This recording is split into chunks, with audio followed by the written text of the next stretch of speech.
Hello guys, welcome to Suraj Gupta classes. आज हम आपको पास्ट परफेक्ट टेंस के बारे में कुछ और चीजें बताना चाहते हैं।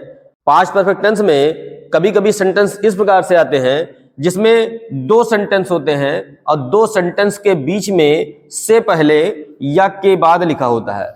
यदि दो सेंटेंस के बीच में से पहले या के बाद लिखा हो तो ऐसे सेंटेंस भी पास्ट परफेक्ट कहलाते हैं और ये सेंटेंस फ्यूचर परफेक्ट में भी हो सकते हैं। तो हम आपको पहले पास्ट परफेक्ट के बारे में बताएंगे कि अगर इस टाइप के सेंटेंस आए कि बीच में से पहले या के बाद लिखा हो और दो सेंटेंस हो तो इसकी इंग्लिश हम कैसे बनाते हैं और किस टेंस में बनाते हैं। तो बात को हमेशा ध्यान रखिए कि जो सेंटेंस पीछे लिखा है उसका ट्रांसलेट हम पहले कर देते हैं। जो सेंटेंस पीछे लिखा है उसका ट्रांसलेट हम पहले कर देंगे और उस ट्रांसलेट को हम अगर पहले लिखा है तो पास्ट परफेक्ट, तो हम उसको पास्ट परफेक्ट टेंस में बनाएंगे। जिस पीछे वाले सेंटेंस को आगे लाएंगे, अगर पहले लिखा है तो इस सेंटेंस को पहले लाकर इंग्लिश हम पास्ट परफेक्ट में बनाएंगे। और जैसा कि आपको पास्ट परफेक्ट का नियम बताया गया था, दूसरे रूप की क्रिया के साथ हम वर्ब का थर्ड फॉर्म यूज करते हैं। और जो सेंटेंस पहले लिखा है उसको हम पीछे लिखेंगे और पहले वाले सेंटेंस को जब पीछे ले जाएंगे तो उसको हम पास्ट इंडेफिनिट में बनाएंगे। पास्ट इंडेफिनिट, पास्ट इंडेफिनिट कर देंगे। जैसा कि पास्ट इंडेफिनिट का रूल बताया गया था, उसमें सब्जेक्ट के बाद डायरेक्ट वर्ब का सेकंड फॉर्म लिखते हैं। कोई भी टू बी की क्रिया मींस हेल्पिंग वर्ब नहीं आएगा। वही कंडीशन यहां भी लिखेंगे।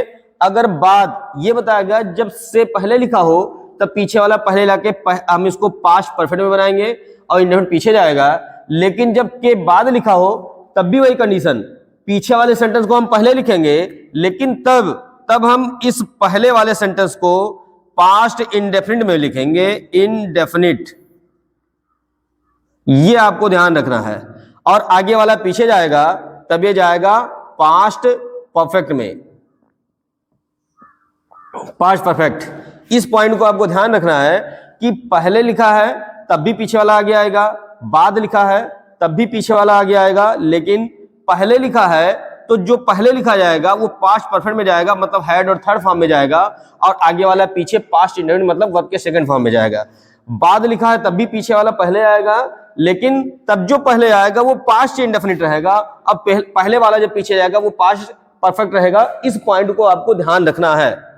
तो जैसा कि ये सेंटेंस है, यहां लिखा है से पहले, ये लिखा है से पहले और यहां लिखा है के बाद।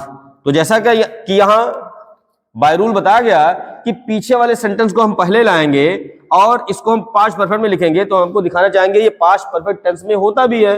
तो सबसे पहले हम सब्जेक्ट वर्ब ऑब्जेक्ट को ढूंढना चाहेंगे कि जो लास्ट में लिखा वर्ब, लिख चुके वर्ब, कौन लिख चुका? बच्चे, ये हुआ आपका सब्जेक्ट, और क्या लिख चुके? निबंध, ये है आपका ऑब्जेक्ट। इसको हम पहले लाएंगे। देखिए हमने आपको बताया था लिख चुके का काम पूरा है, और जब काम पूरा हो तो परफेक्ट टेंस होता है, और था लिखा है तो वो पास्ट परफेक्ट हो जाएगा। इसको हम पहले लिखेंगे। तो सब्जेक्ट पहले लिखेंगे, सब्जेक्ट है चिल्ड्रन। अब यहां पास्ट परफेक्ट का रूल, हैड और वर्ब का थर्ड फॉर्म, हैड और इस वर्ब का थर्ड फॉर्म लिखना का राइट, राइट का थर्ड फॉर्म यहां रिटन हो जाएगा। रिटन बचा आपका ऑब्जेक्ट एसे, एसे को ऐसे लिख देते हैं। अब हम इस कंजंक्शंस को यहां बीच में लगाएंगे। पहले की इंग्लिश होती है बिफोर, पहले की इंग्लिश बिफोर। अब ये पहले वाला पीछे जाएगा, इसमें भी वर्ब है ये आने, और कौन आए? अध्यापक, ये हमारा सब्जेक्ट है। यहां इस वर्ब का कोई भी रूप हो, ये इंग्लिश पीछे जाएगी तो पास्ट इंडेफिनिट में भी बनेगी, मतलब वर्ब सब्जेक्ट के बाद वर्ब का सेकंड फॉर्म। तो सब्जेक्ट है the teacher, the teacher subject हुआ, और आने का सेकंड फॉर्म केम हो जाएगा, केम। ये तो एक बार फिर रिपीट करना चाहेंगे कि से पहले लिखा है या के बाद लिखा हो तो बाद वाले सेंटेंस की इंग्लिश हम पहले लिखेंगे और पास्ट परफेक्ट में लिखेंगे, जैसा कि पास्ट परफेक्ट का रूप भी है। पास्ट परफेक्ट का नियम होता है सब्जेक्ट के बाद हेड और वर्ब का थर्ड फॉर्म, बाकी ऑब्जेक्ट। अब हम से पहले की इंग्लिश बिफोर, और पहले वाले को पीछे ले जाएंगे। पहले वाला जब पीछे ले जाएंगे तो पास्ट इंडेफिनिट मतलब सब्जेक्ट के बाद वर्ब का second form. Same to same condition यहां भी रहेगा बाद वाले में, लेकिन बाद वाले में हमको ये ध्यान रखना है कि यहाँ आए वर्ब, कौन आया, बच्चे सब्जेक्ट, यहाँ है, था या होगा नहीं लिखा है। तो जनरली आपको बताया गया था पास्ट इंडेफिनिट टेंस में कि जिसके पीछे है, था या होगा ना लिखा हो और इस क्रिया का काम पूरा हो तो ये टेंस हमारा पास्ट इंडेफिनिट होता है। और पास्ट इंडेफिनिट में सब्जेक्ट के बाद वर्ब का सेकंड फॉर्म आता है। तो इस रूल को हम भूलेंगे नहीं, बाद लिखा है तो पीछे वाला सेंटेंस पहले लिखा जाएगा और पास्ट इंडेफिनिट में चिल्ड्रन सब्जेक्ट होगा, उसके बाद इस वर्ब का सेकंड फॉर्म आना का कम, तो कम का सेकंड फॉर्म हो जाएगा केम। उसके बाद के बाद की इंग्लिश आएगी, के बाद आफ्टर, आफ्टर का यूज करेंगे के बाद की इंग्लिश, और उसके बाद पहले वाला पीछे जाएगा। यहां ये वर्ब है और ये है हमारा सब्जेक्ट। यहां वर्ब का कोई भी रूप हो, जैसा कि हमने यहां भी बताया था, यहां वर्ब का कोई भी रूप हो, ये जब पीछे जाएगा बाद वाले सेंटेंस में जो पीछे जाएगा वो पास्ट परफेक्ट रहेगा। मतलब कि सब्जेक्ट द टीचर के बाद द टीचर सब्जेक्ट के बाद जब वर्ब लिखेंगे तो पास्ट परफेक्ट में वर्ब में सबसे पहले हम टू बी की दूसरे रूप की क्रिया पास्ट वाली हैड और प्लस वर्ब का थर्ड फॉर्म लगाएंगे। ये रूल होता है पास्ट परफेक्ट का। तो सबसे पहले यहां हम लिखेंगे हैड और इस आने क्रिया का थर्ड फॉर्म, आने की इंग्लिश होती है गो, तो गो का थर्ड फॉर्म गॉन। अब यहां आगे कुछ नहीं बचा तो यही फुल स्टॉप। तो इस पॉइंट को आपको ध्यान रखना है कि से पहले और के बाद वाले में चाहे से पहले लिखा हो चाहे के बाद लिखा हो, पीछे वाले सेंटेंस की इंग्लिश पहले लिखेंगे, पीछे वाले सेंटेंस की इंग्लिश हम पहले लिखते हैं। अगर से पहले लिखा है तो पीछे वाला जब पहले आएगा तो पास्ट परफेक्ट में जाएगा और पहले वाला पीछे जाएगा तो पास्ट इंडेफिनिट में। दोनों पास्ट परफेक्ट या पास्ट इंडेफिनिट में ही रहेगा। केवल हमको ध्यान ये देना है कि पीछे वाला जब पहले आएगा और पहले लिखा है तो पहले वाला परफेक्ट में और बाद लिखा है तो पहले वाला पास्ट इंडेफिनिट में सेंटेंस बनेगा। यही चीज, यही कंडीशन हमारा फ्यूचर टेंस में भी हो जाएगा। अब हम आपको फ्यूचर का भी एग्जांपल दिखाते हैं। तो पास्ट परफेक्ट की तरह अब हम आते हैं फ्यूचर परफेक्ट टेंस पे।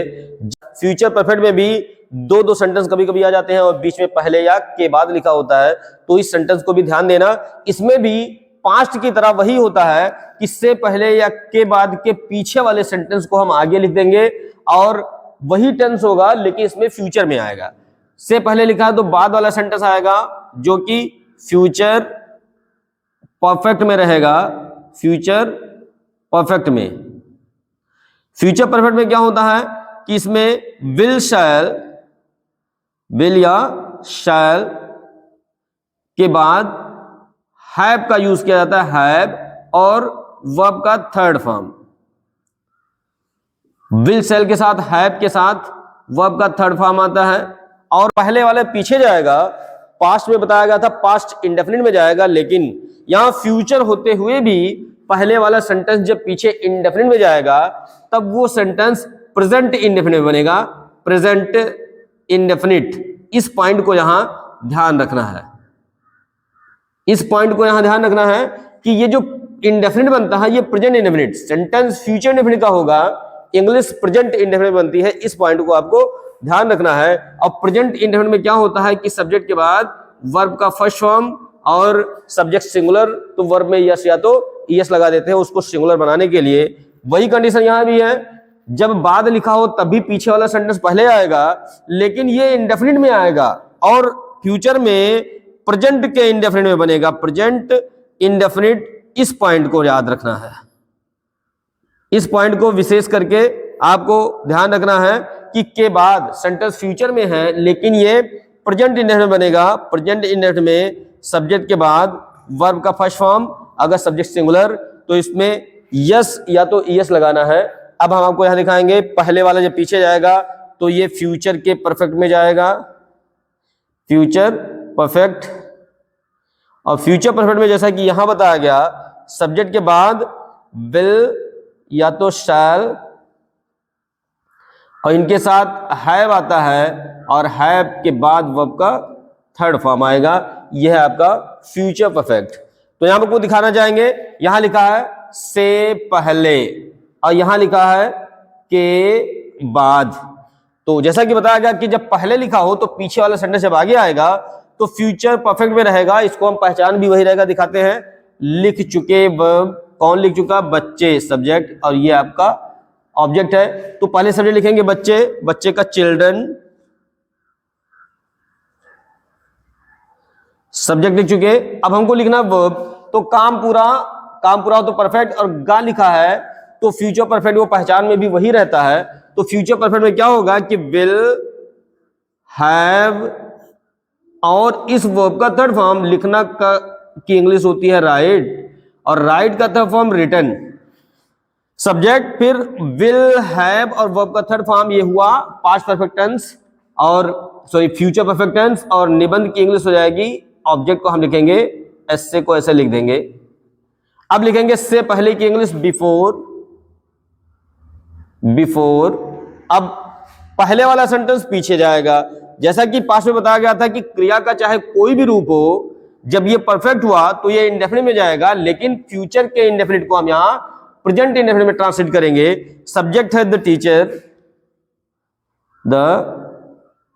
टीचर, और वर्ब है आने की इंग्लिश कम, लेकिन सब्जेक्ट सिंगुलर है तो प्रेजेंट इंडेफिनिट में सिंगुलर की क्रिया आएगी पीछे एस लगा के, ये कम्स हो जाएगा। तो चूंकि ये फ्यूचर का परफेक्ट था तो फ्यूचर परफेक्ट में विल हैव थर्ड फॉर्म, और ये जब पहले वाला पीछे जाएगा बिफोर के बाद, तो सब्जेक्ट के बाद वर्ब का फर्स्ट फॉर्म, क्योंकि ये प्रेजेंट इंडेफिनिट में आएगा, यहां विल का यूज नहीं किया जाएगा, और प्रेजेंट इंडेफिनिट में सब्जेक्ट सिंगुलर तो क्रिया को सिंगुलर बनाएंगे, वहां क्रिया के पीछे यस या तो ईएस लगाएंगे। वही सेम कंडीशन यहां भी, लेकिन यहां ये ध्यान रखना है कि बाद जब लिखा होता है तब पीछे वाला सेंटेंस जब आगे आएगा तो हम आपको दिखाना चाहेंगे कि ये फ्यूचर इंडेफिनिट में है, भी फ्यूचर इंडेफिनिट में है, लेकिन बनेगा ये प्रेजेंट इंडेफिनिट में। प्रेजेंट इंडेफिनिट में क्या? द प्रिंसिपल, सब्जेक्ट के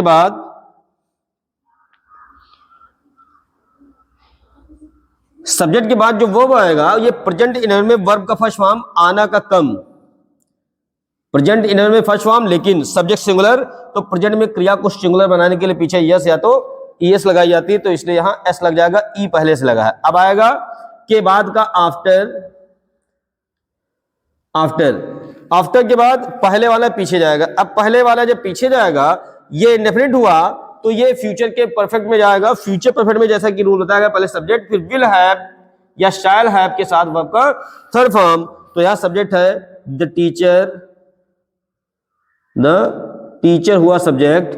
अब वर्ब है आने, यहां वर्ब का कोई भी रूप हो, इंग्लिश इसकी परफेक्ट में ही बनेगी, और फ्यूचर परफेक्ट में क्या होगा कि विल के बाद परफेक्ट में हमेशा टू बी की दूसरे रूप की क्रिया के साथ इस वर्ब का थर्ड फॉर्म, जाना का गो, तो थर्ड फॉर्म का गॉन हो जाता है ये। बाकी इसमें ऑब्जेक्ट वगैरह कुछ नहीं है। तो के बाद जब लिखा है तो पीछे वाला प्रेजेंट इंडेफिनिट में बनेगा, और पहले वाला पीछे जाएगा, तो फ्यूचर परफेक्ट विल हैव और वर्ब का थर्ड फॉर्म। तो इस पॉइंट को ध्यान रख रहा है इसमें।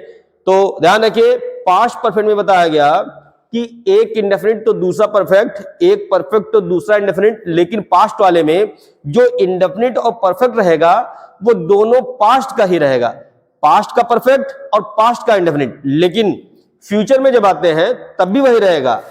हिंदी में सेंटेंस की पहचान वही रहेगी, फ्यूचर इंडेफिनिट और फ्यूचर परफेक्ट, लेकिन जब उसकी इंग्लिश बनाएंगे तो परफेक्ट वाला फ्यूचर रहेगा, लेकिन इंडेफिनिट वाला प्रेजेंट इंडेफिनिट में इंग्लिश बनता है। इस पॉइंट को आपको ध्यान रखना है। परफेक्ट टेंस का ये वीडियो अगर आपको अच्छा लगा हो तो आप हमारे वीडियो को लाइक करिए और ज्यादा से ज्यादा शेयर करिए।